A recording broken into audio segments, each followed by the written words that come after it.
Selamat pagi saudara-saudari semua. Hari ini kita sampai di kitab Matius pasal 9. Yesus adalah raja kerajaan surga. Dia keturunan Abraham, anak Daud.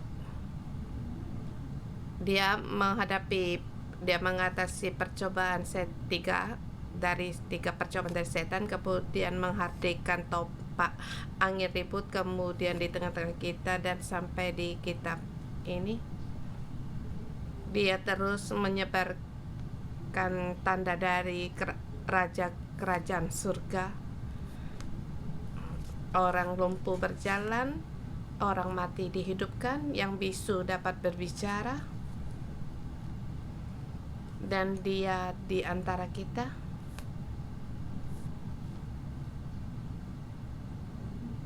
Dan bagaimana kita mengalami dengan dia dan mengikutinya?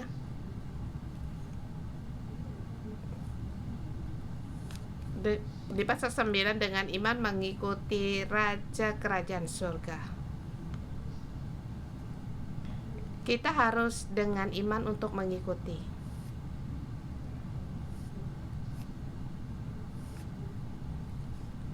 Yesus, dia datang di tengah-tengah kita, bisa saja tidak ada hubungan dengan kita.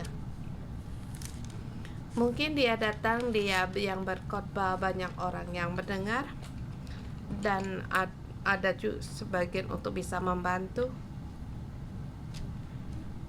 Tapi kita tidak sungguh-sungguh bisa ada interaksi dengan dia, mengalami anugerah dengan dia. Dan bagaimana kita ada kegiatan yang nyata dengan dia atau interaksi dengan dia, yaitu harus dengan iman. Dan hari ini dibagi dalam beberapa bagian, harus dengan iman juga.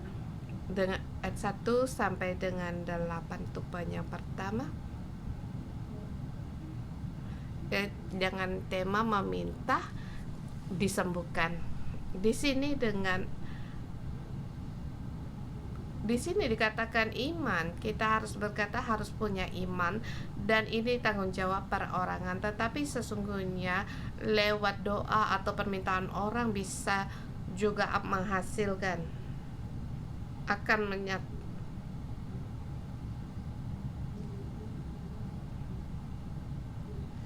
Yesus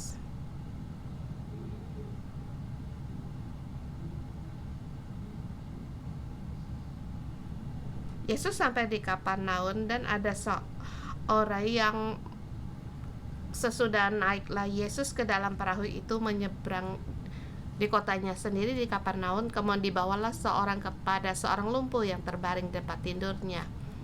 Di sini Yesus melihat mereka ini melambangkan banyak orang, sebab untuk mengangkut orang yang lumpuh ini juga harus memerlukan beberapa orang. Apakah termasuk orang lumpuh itu sendiri? Tidak tahu. Mungkin dia tidak menolak. Tapi yang dikatakan Yesus yaitu iman mereka.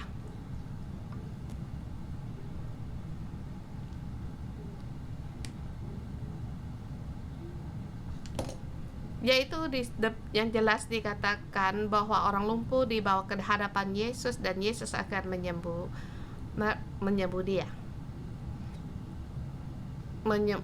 Yang disembuhkan bukan hanya bagi orang yang lumpuh itu, tetapi orang di sekitarnya. Dan dalam kita berdoa, kita sangat penting, baik itu di rumah kita atau pada kerabat kita. Mungkin di dalam mereka juga lumpuh, rohani mereka lumpuh.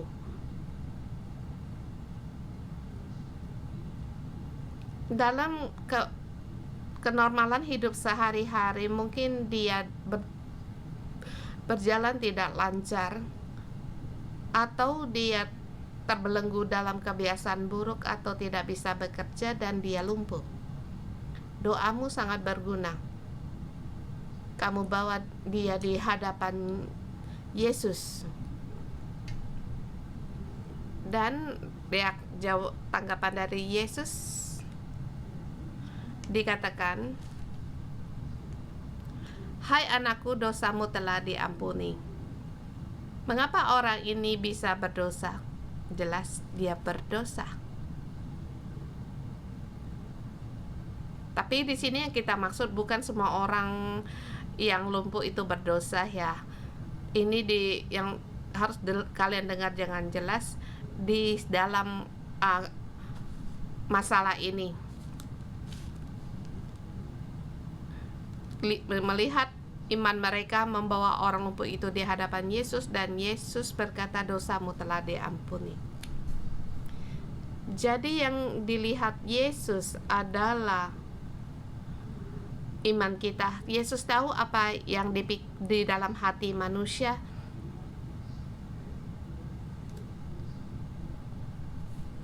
Jadi ayat ketiga dikatakan, ada beberapa orang ahli Taurat dalam hatinya berkata, dia tidak mengucapkan dengan kata-kata dikeluarkan, tapi dalam hati mereka. Dan dia berkata, "Tuhan Yesus, Engkau menghujat Allah, dan bagaimana bisa mengampuni dosa orang?" Tetapi Yesus mengetahui pikiran mereka.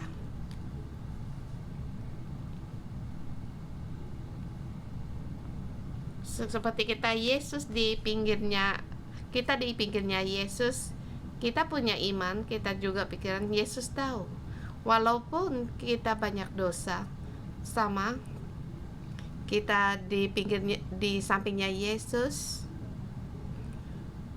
dalam hati kita juga ada menggerutu atau suara.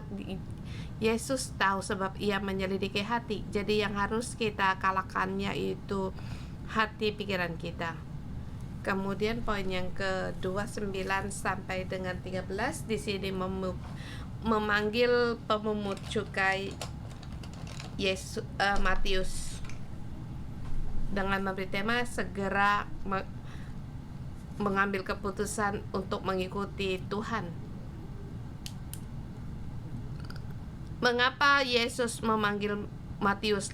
Matius langsung menanggapi sebab dia percaya pada Yesus dan juga dia tidak ada jalan keluar. Sebab ia yang bekerja yang biasa dimarahi oleh orang banyak, yaitu membantu pemerintahan Kaisar Roma untuk memungut pajak atau cukai. Jadi banyak orang tidak suka pada dia. Mungkin dia suka kekayaan atau tidak ada cara lain. Jadi dia memilih pekerjaan yang ada membawakan uang, tapi dia bisa melihat uang tidak bisa menyelesaikan hidupnya dan menemukan dalam hidupnya juga jenuh.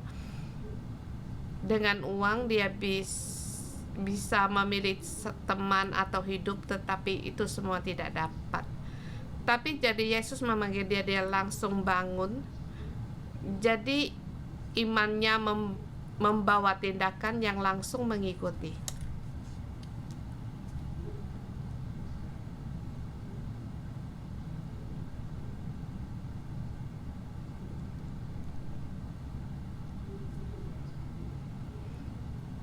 Saya merasa yang Matius lepaskan itu lebih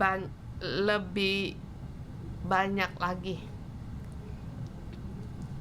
Petrus waktu dipanggil Yesus, dia balik lagi menangkap ikan berulang kali. Petrus berbuat demikian, tetapi Tuhan bersedia.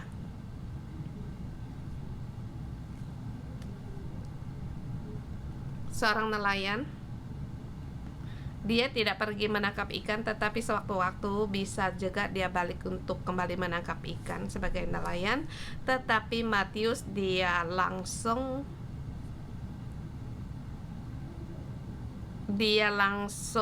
di situ berhenti kerja dari bagian sebagai pemungut cukai. Kemudian di situ membawa banyak orang mengikuti pemungut cukai, mengikuti dia. di ayat ke-10, ketika Yesus makan di rumah Matius, datanglah banyak pemungut cukai dan yang orang berdosa dan makan bersama-sama dengan dia dan murid-muridnya.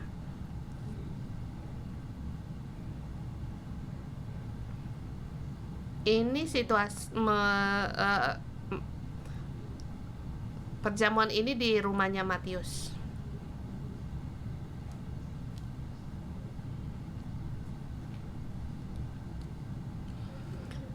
Yaitu dia telah meninggalkan pekerjaannya, kemudian mengumpulkan teman-temannya, sahabat yang orang bersama dengan dia, kemudian dia di situ berhenti bekerja.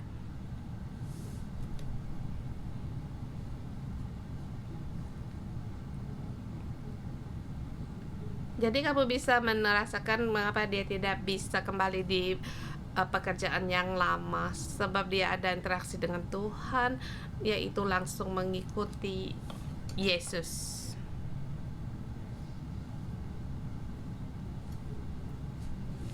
Di dalam wilayah iman, Yesus menjelaskan lebih banyak lagi, sebab orang Farisi melihat hal itu dan berkata kepada murid-murid Yesus, "Mengapa gurumu makan bersama-sama pemungut cukai dan orang berdosa?"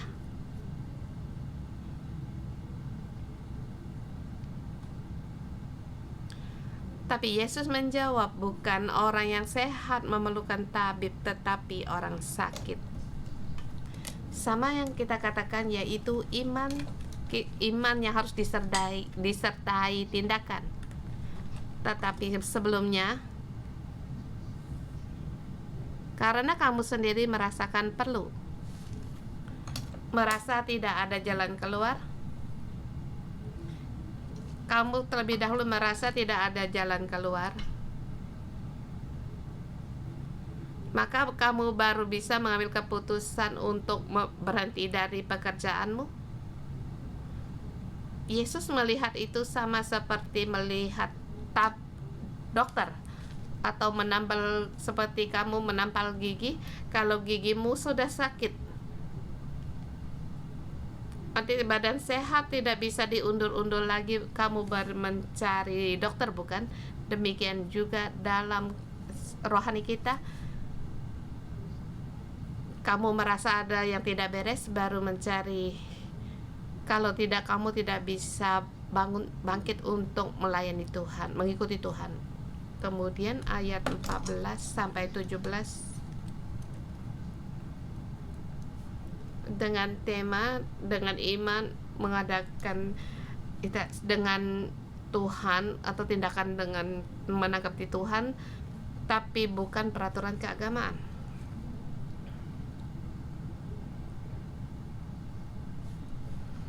Ayat 14, kemudian datanglah murid-murid Yohanes kepada Yesus dan berkata, "Mengapa kami dan orang Farisi berpuasa tetapi murid-muridmu tidak?"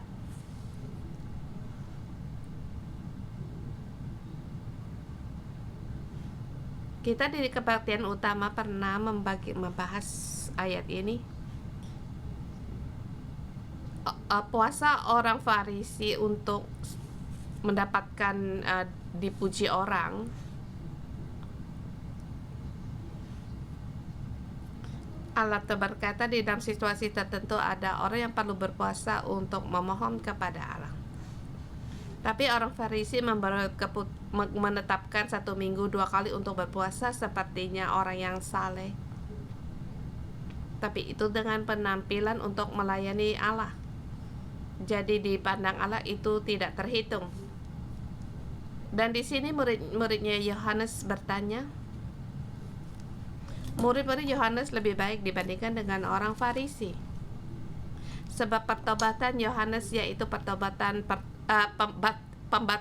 sebab baptisan Yohanes yaitu baptisan pertobatan. Aku harus bertobat, aku harus berubah, aku berdosa. Biar aku menjadi kecil, dia menjadi besar. Jadi kepercayaan orang Farisi itu hanya penampilan dan keagamaan, tetapi murid-muridnya Yohanes di dalam garis ini, mereka lebih saleh. Mereka terus mengatasi hidup mereka tapi mereka pun menemukan satu hal, kamu mengatasi permasalahan hidupmu untuk apa? Yaitu dengan tujuan untuk mendekat dengan Allah dan mendekat pada Tuhan. Tetapi Tuhan telah datang, kamu tidak bisa membedakan. Jadi kepercayaan ini ada terhalang selapis.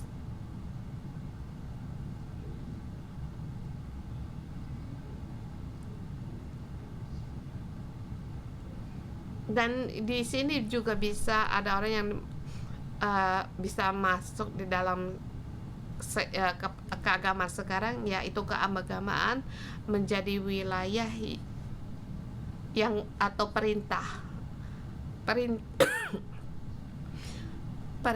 itu baik, tetapi itu bukan yang akhir. Sebab yang akhir yaitu kita harus ada interaksi dengan Tuhan, dan iman kita yaitu menanggapi Tuhan itu sesungguhnya adalah hubungan. Jadi pada Yesus sebagai dia seorang mempelai laki-laki, dia datang tidak perlu berbuat demikian, sebab mempelai datang tidak perlu berpuasa. Demikiannya kepercayaan kita itu ada pihak lain dan juga ada hubungan, dan harus tahu bahwa sendiri bermasalah dan harus dengan iman dijalankan. Dan kita terus melihat poin yang keempat, pasal 18 sampai dengan 26, ya, dengan iman, dengan tema saya iman untuk berdoa, yang mati dihidupkan, dan perempuan pendarahan di sini. Di sini ada dua perempuan. Yang satunya anak perempuan yang sudah baru saja meninggal. Kalau di kitab lain dinamakan dia berumur 12 tahun. Dan yang kedua yaitu perempuan yang pendarahan, dia juga sudah 12 tahun menderita pendarahan dan telah menggunakan banyak cara untuk mendapatkan kesembuhan, tetapi tidak disembuhkan.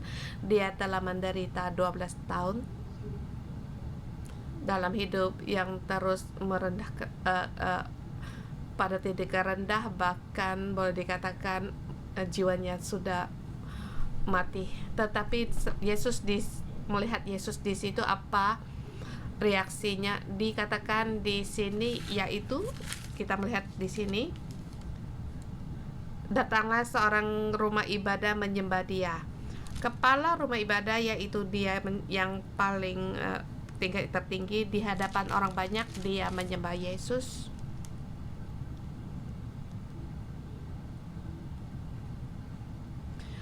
Menyatakan dia tidak berdaya, dan menyatakan sembahannya kepada Yesus dan berdoanya.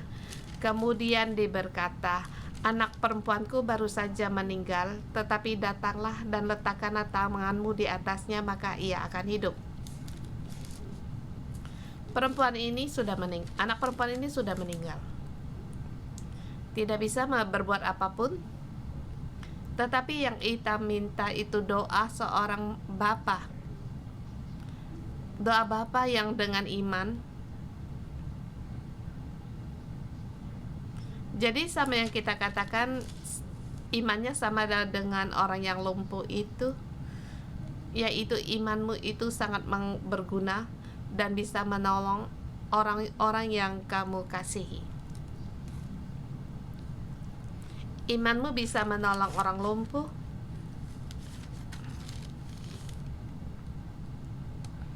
Imanmu bisa menolong anak perempuanmu yang tidak berdaya, anak perempuanmu yang sudah meninggal.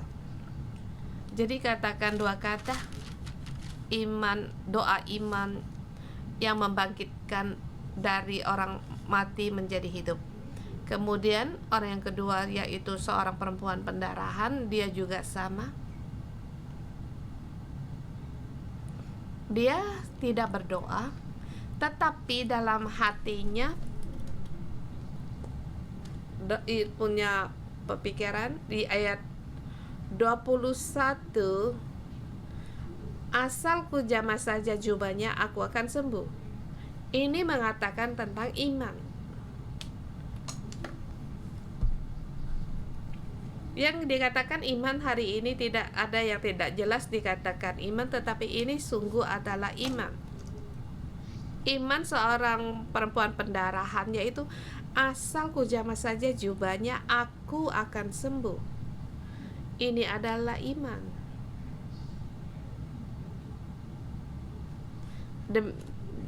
Yesus bangun langsung mengikuti Matius bangun langsung mengikuti Yesus, itu adalah iman. Pada waktu perempuan itu demikian menjamahnya di ayat 22, tetapi Yesus berpaling dan memandang dia serta berkata, teguhkanlah hatimu hai anakku, imanmu telah menyelamatkan engkau. Maka sejak saat itu sembuhlah perempuan itu.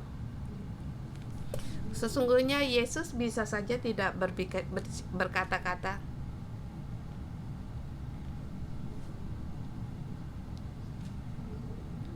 Tapi Yesus ingin agar perempuan ini tahu satu hal.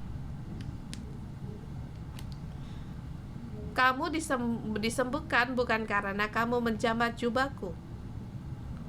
Poinnya, adakah kamu menjamah atau tidak?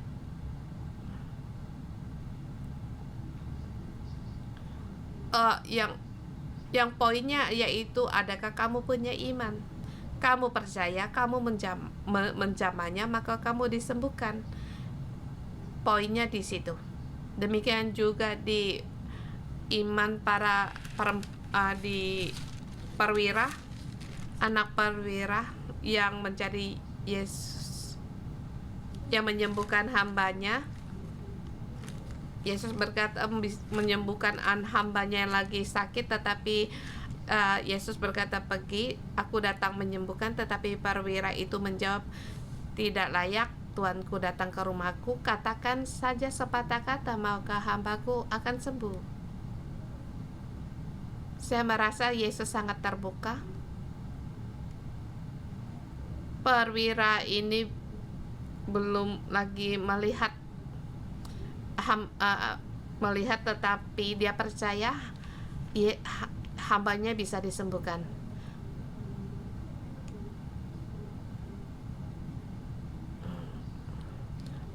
Dia sebenarnya bisa saja mengatakan agar bisa menyediakan kereta membawa Yesus ke rumahnya, tetapi perwira itu menjawab, asal kau katakan sepatah saja maka hambaku itu akan sembuh. Ini demikian juga sama, bukan ada menjamah atau tidak. Menjamah atau itu tidak ada. Kalau tanpa iman juga tidak ada gunanya. Jadi perempuan ini dengan berdesakan bisa menghampiri Yesus. Begitu banyak orang yang saling berdesakan dengan Yesus, tetapi tidak ada perkara pun yang terjadi. Jadi kita melihat Yesus begitu dekat, tetapi dan juga menyentuh Yesus, tetapi tidak terjadi apa-apa. Tetapi di sini dimaksud yaitu adakah kamu menjamah atau tidak, tetapi imanmu. Dan bagaimana kita mengikuti Raja Surgawi ini, yaitu harus dengan percaya.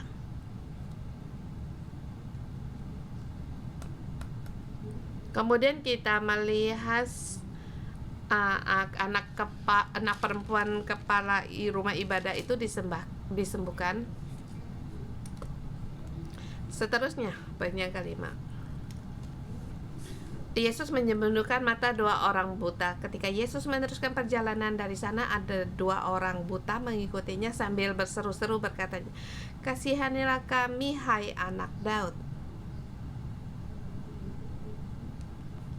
Ayat 28, Yesus di situ bertanya kepada mereka, percayakah kamu bahwa aku dapat melakukannya?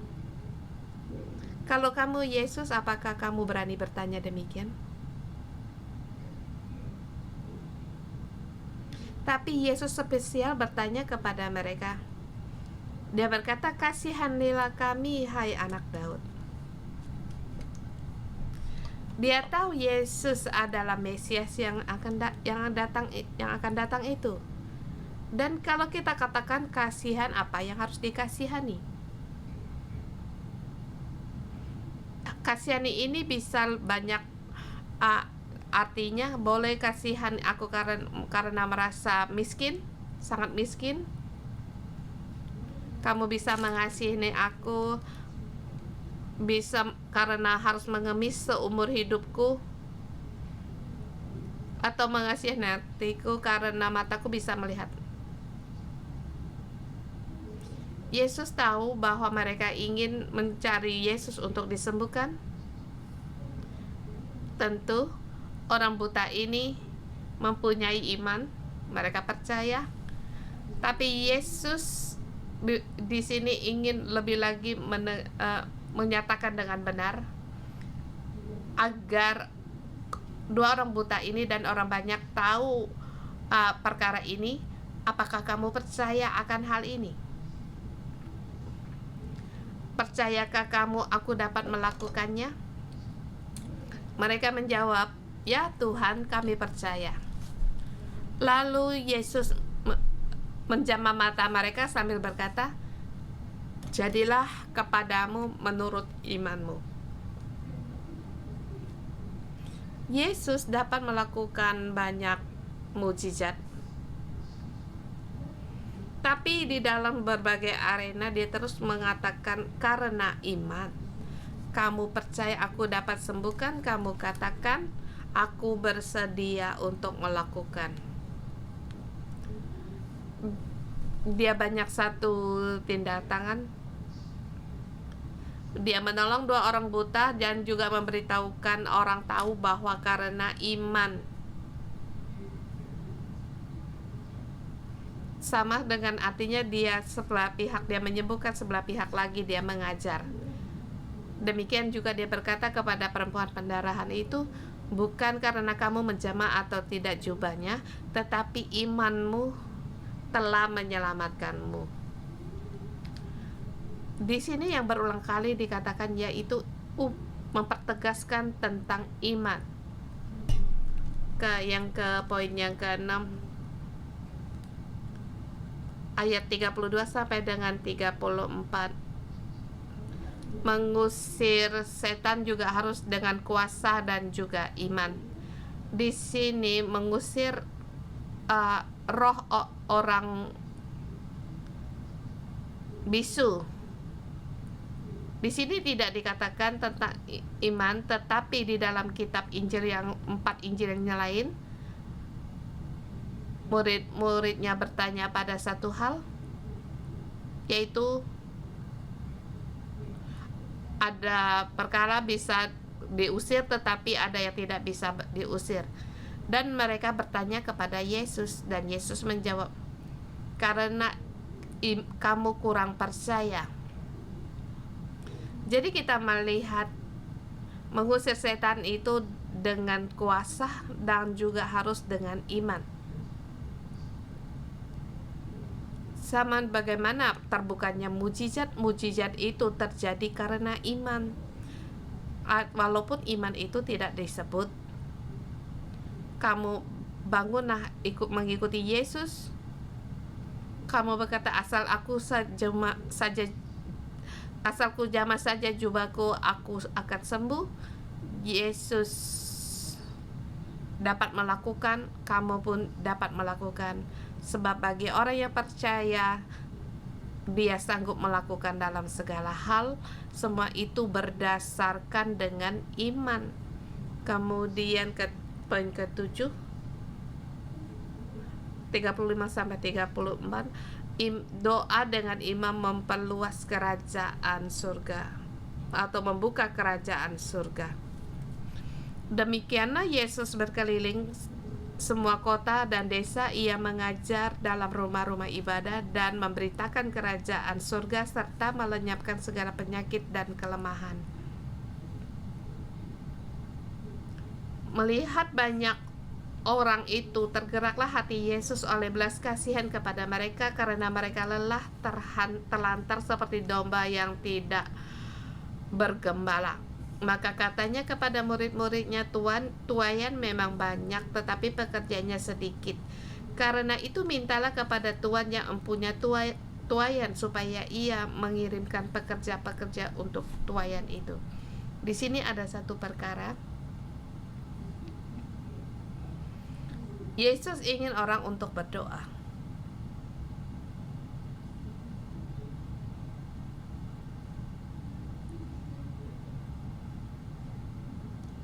Di sini kurang orang berdoa. Orang mau berdoa, maka pekerjaan Tuhan bisa dikerjakan.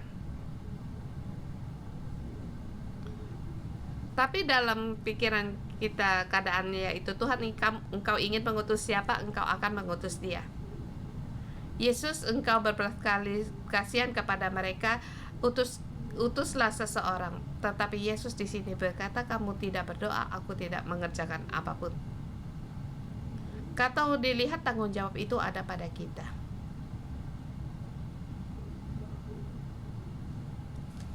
Dalam situasi ini yang seperti yang kita ketahui itu berbeda.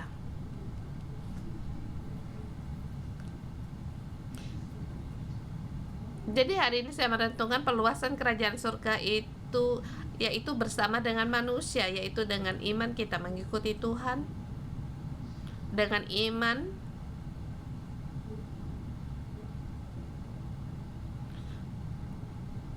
agar mujizat Allah ada pada kita dan juga orang banyak.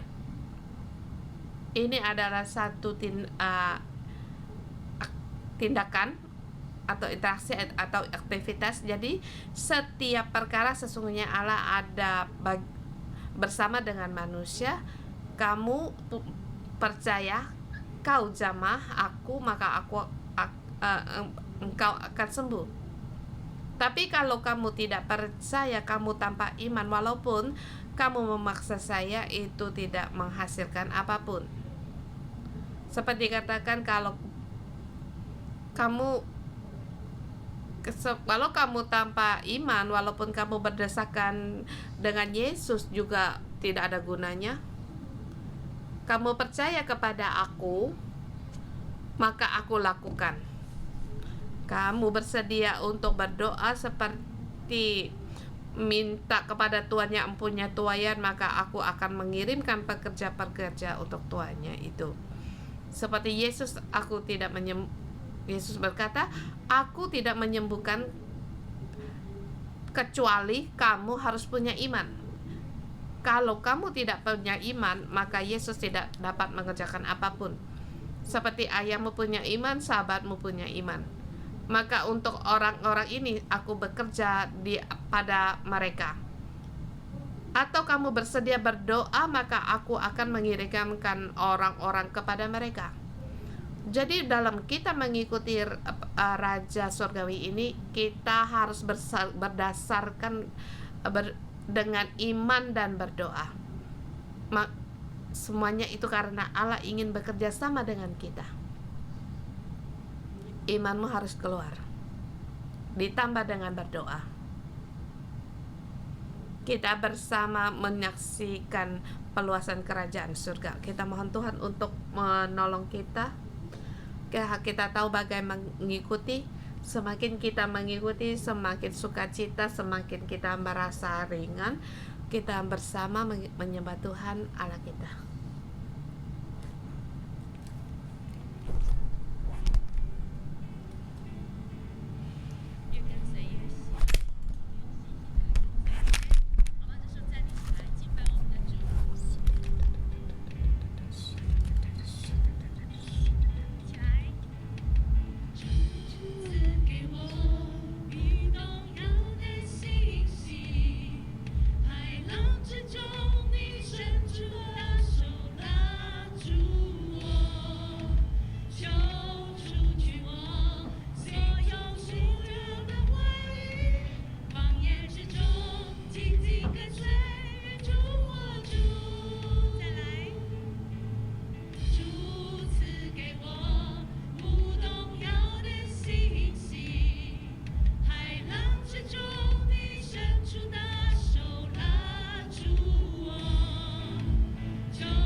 Tuhan kami bersyukur, terima kami, haleluya. Engkau Allah yang berperang bagi kami, dan bahkan Engkau menang dan mengatasi segala peperangan ini.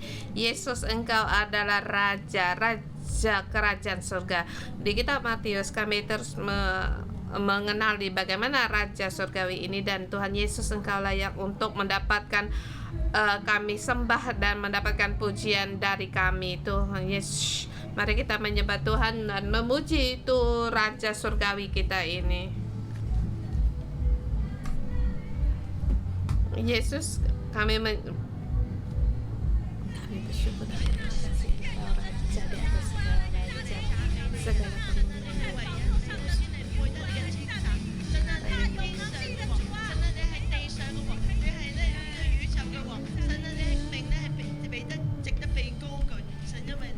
Tuhan Yesus, Engkau adalah Allah kami, Engkau layak untuk kami puji, Engkau Raja kami memuji Engkau. Ya Allah kami, dengan firman-Mu Tuhan, Engkau menciptakan langit dan bumi, dan berkata iya, dan berdiri itu berdiri. Dan juga firman-Mu tak pernah gagal, firman-Mu selalu ada. Tuhan, kami memuji Engkau. Tuhan Yesus, Engkau adalah Raja besar. Kami menyambut Engkau bertahta, dan tahta-Mu Engkau dirikan di tengah-tengah kami. Kami menyembah Engkau, memandang pada Engkau, dan kita hari ini Yesus mengajar kita harus dengan iman. Kita mengikuti Raja surgawi ini harus dengan iman. Saudara semua, di dalam hidup kita adakah kamu iman? Adakah sesuatu yang bisa menghalangi kita untuk percaya? Apakah Tuhan sangat kecil di dalam hidup kita? Mari kita merenungkan. Kita percaya iman kita itu tidak ragu, seperti perempuan pendarahan ini, seperti orang-orang teman-teman orang yang membawa orang lumpuh itu. Iman kita sangat kecil. Kita renungkan diri kita sendiri. Yesus,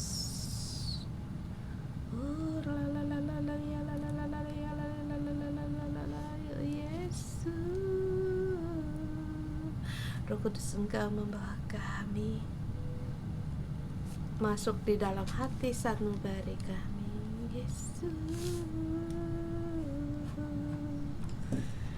Agar kami bisa melihat bagaimana dengan iman kami.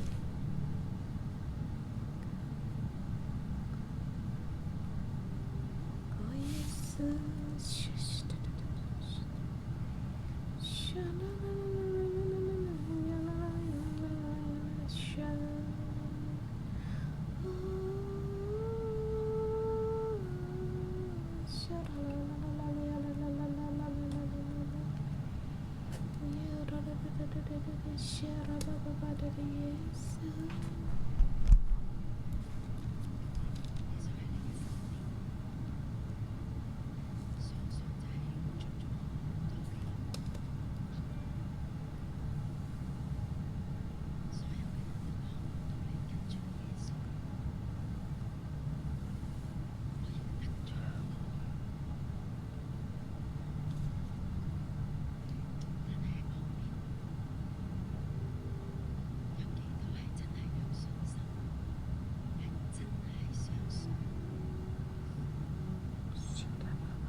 haleluya.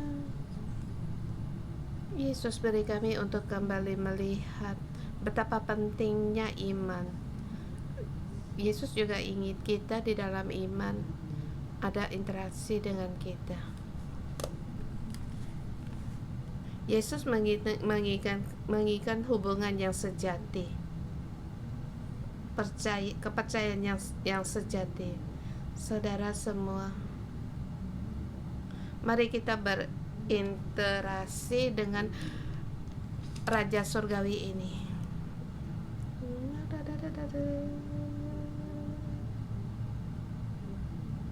Saudara semua, berdoalah dengan suaramu yang bisa didengar.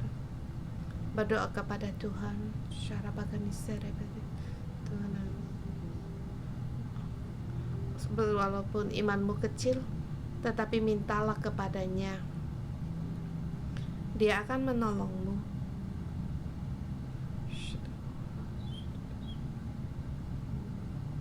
Kamu takut? Wanita pendarahan. Dia datang mendekat kepada Yesus.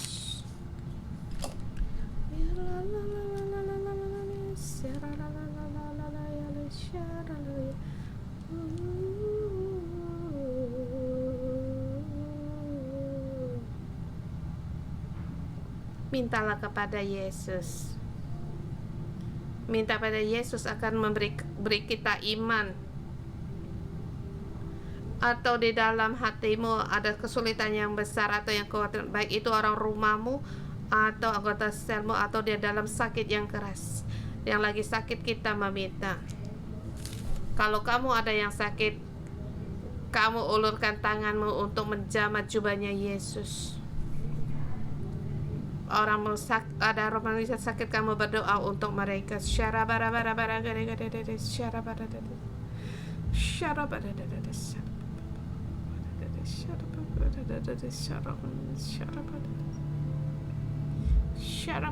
Tuhan, Engkau pasti menyembuhkan. Engkau pasti menyembuhkan.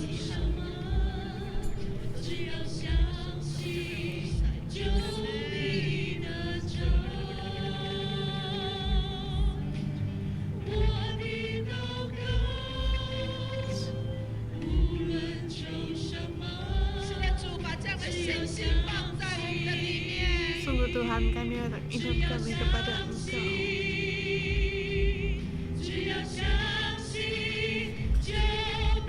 Kamu percaya kamu akan mendapatkan, asal percaya.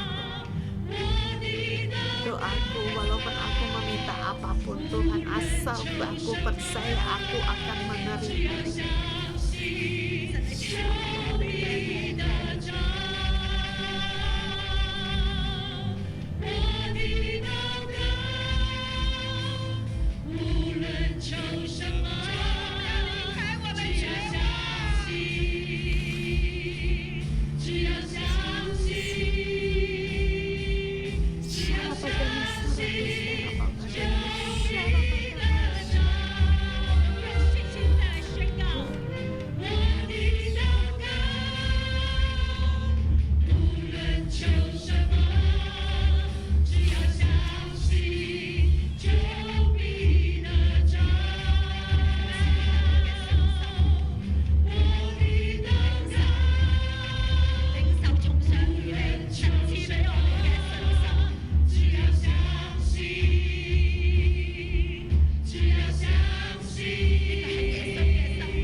Tuhan Engkau mengucapkan mereka dia berdiri, dia bangun.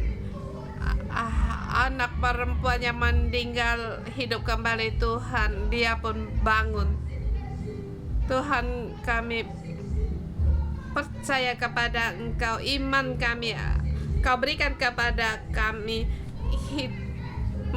yang mati hidup kembali Tuhan. Engkau berikan iman ini kepada kami Tuhan, dan Tuhan kami memuji Engkau. Orang yang bisu juga disembuhkan, pada saat di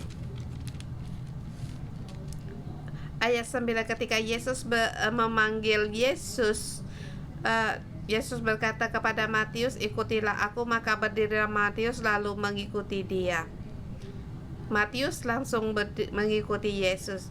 Saudara semua, kita pun merenungkan atau kita di sini bisa berbagi, kita sering memberi semangat. Tuhan memanggil kita, tetapi kita sulit, masih dalam pergumulan. Kita saling berdoa seperti kita menghadapi satu panggilan, tetapi kita ada pergumulan. Kita berdoa.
Tuhan mendengar doa kita. Tuhan beri kami seperti Matius pemungut cukai ini, imannya Kau berikan kepada kami agar kami mengikuti Engkau. Dan juga demikian juga pagi hari ini Tuhan, kami mengambil otoritas yang Kau berikan kepada kami, otoritas dan iman yang Kau berikan kepada kami. Kami berdoa untuk di KKR di Kucing untuk anak muda di Bario, dan juga di KKR di Taiwan Kuchon, dan juga untuk pemulihan Hong Kong kita berdoa untuk doa kebaktian KKR, kebangkitan rohani ini, KKR ini kiranya api pemulihan Tuhan menyala, dan juga kita berdoa untuk nyala api pemulihan rohani di Hong Kong terjadi. Haleluya, haleluya.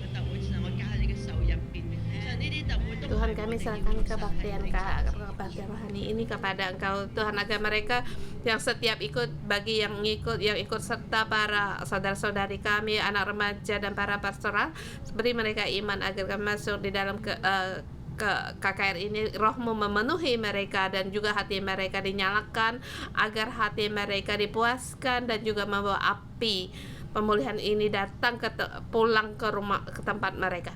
Tuhan, pemulihan ini terjadi di dalam hidup mereka. Tuhan, kami memuji Tuhan, kiranya juga Tuhan pemulihan rohani-Mu terjadi di Hong Kong.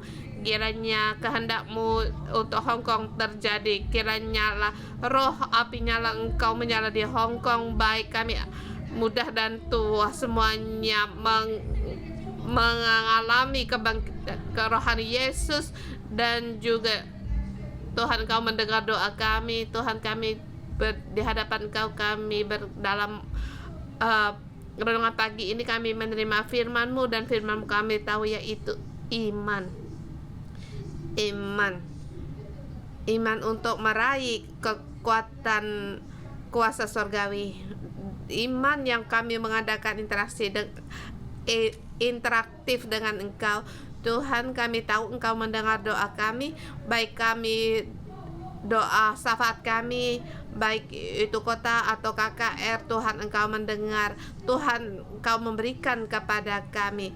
Roh Kudus, Engkau memenuhi kami agar mata kami melihat di bumi, segala hal yang di bumi ini kami melihat Kristus, dan juga kami melihat Kristus. Demikian juga Engkau melihat seperti orang lumpuh, Engkau melihat hati mereka.